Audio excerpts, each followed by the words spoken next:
the CIA was set up after World War II so that Harry Truman could have one central place, therefore Central Intelligence Agency, where all the information, whether it be intercepted messages or satellite photography or clandestine reports or whatever, open sources, it all come into one inbox. Now, I know there are some young people there. You probably won't believe this, but we used to have wooden inboxes. Right on your desk, and it would say in here, and there's usually another one that said out right there. And when I would come into the office in the morning, that box would be full of all manner of source material in my particular area, which in those days was Soviet relations with China, the International Communist Movement, and Southeast Asia. And I would be, I'm not supposed to use this word, it's banned from the lexicon in Washington, but I would be accountable. Don't tell, please. For looking at that, if there was a story, and there often was a story with the Soviets in the 60s and 70s, if there was a story, I would be accountable for writing that up, trying to analyze it as best I could. And if I did a good job, if it passed the editors and the substantive review, and the substantive review was not political correctness, substantive review was the experience in these areas. And then likely as not, it would appear on the president's desk the next morning. Very heavy stuff.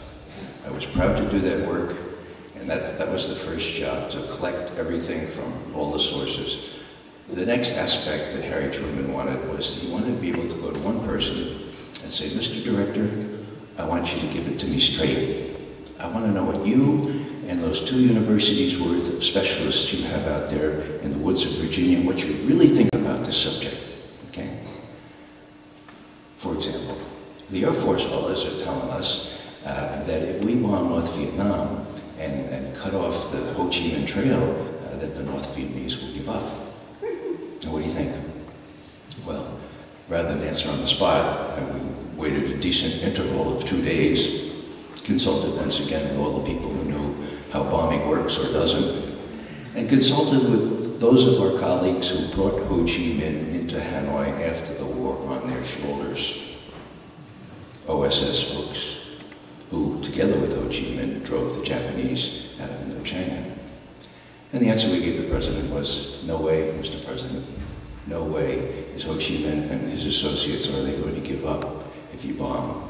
And besides, Mr. President, the Ho Chi Minh Trail isn't like I-66, you know, it's a little different, you know, and the Air Force can't even see it from the air, you know, the canopy, so, well, that's what we told the president. Now, the other lesson here, of course, is the president is in no way obliged to take the advice of the intelligence community. Witness the fact that LBJ, hell-bent on heeding other voices and saying he was not going to be the first president to lose a war, went ahead and bombed anyway.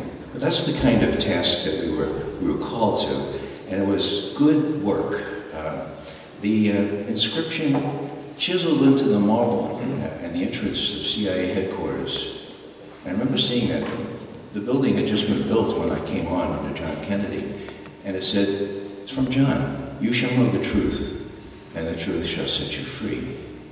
And I remember looking at that and thinking of all the times that my Irish grandmother said to me, if it was once, about 500 times, Raymond, they called me Raymond when it was really serious, Raymond, be truthful and honest, and then you won't give a damn what anyone says about you.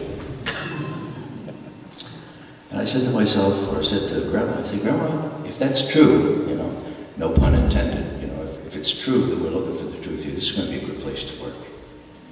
And folks, it was. For 27 years, it was. I look back on those years with great pride and with great thankfulness that I was able to serve in that capacity. And so, when we come to today, we have a kind of different ethos that has been imposed upon intelligence analysts and most other people in other organs of our government. We have a faith-based approach to things. Now, what does that mean in the intelligence genre?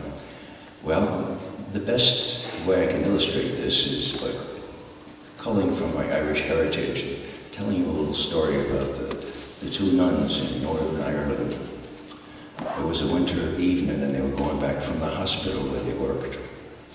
And didn't they run out of petrol? And they were about a half-mile from the petrol station. It was getting dark. It's dark early in the winter in Ireland. And so they looked under the bonnet and under the hood, and they couldn't find a gas can, but they did find a bedpan from the hospital. So they took the bedpan and they trudged down to the petrol station, filled it up, and they came back, and one of the nuns was unscrewing the gas cap, and the other was with the bedpan, and all of a sudden, big limousine screeches to a stop.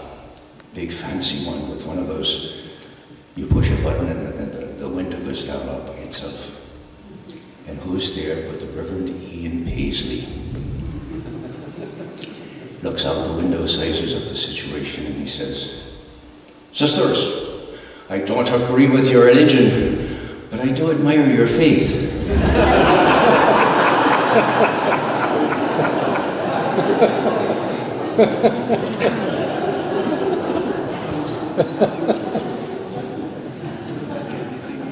My friends, faith-based intelligence is worth every bit as much as what Ian Paisley thought was in that bedpan.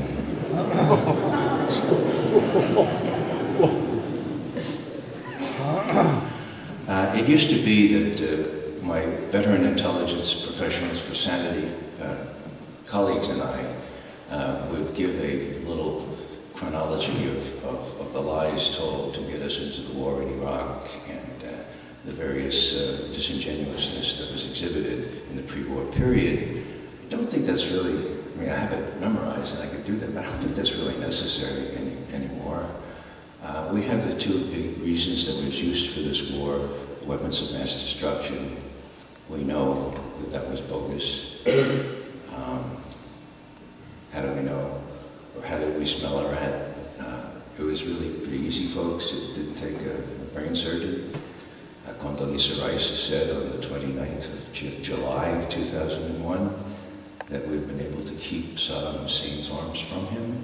He was not a threat even to his immediate neighbors. 29th of July 2001. 9/11 happened 6 weeks later. And as we all know, since we've heard it a million times, after 9/11, everything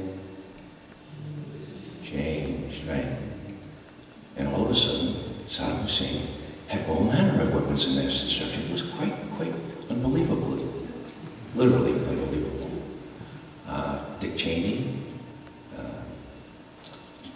Don Rumsfeld immediately began to warn about Saddam Hussein being a threat not only to his immediate neighbors, but to the United States of America.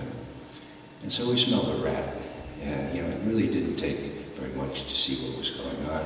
And for the next year, we wrote individual op-eds and things, checking with one another to give each other sanity checks. Okay? And that's one of the reasons that we ended up calling ourselves the Veteran Intelligence Professionals for Sanity. The other reason was that the people that were developing policy toward the Middle East in our government were known during the first President Bush's years as the crazies. I kid you not. At all levels of government, I can vouch from the top to the bottom, the lowest analyst. These folks, Wolfowitz, Pearl, and their ilk, the so-called neoconservatives now, were called the crazies. I'd come in on Monday morning, someone would say, "Ray, guess what the crazies did late on Friday?" And I'd know exactly who the allusion was to. So when we saw these folks come back in with the new George Bush, we said, "My goodness, the crazies are back this time. They're running the policy." And we didn't know the half of it.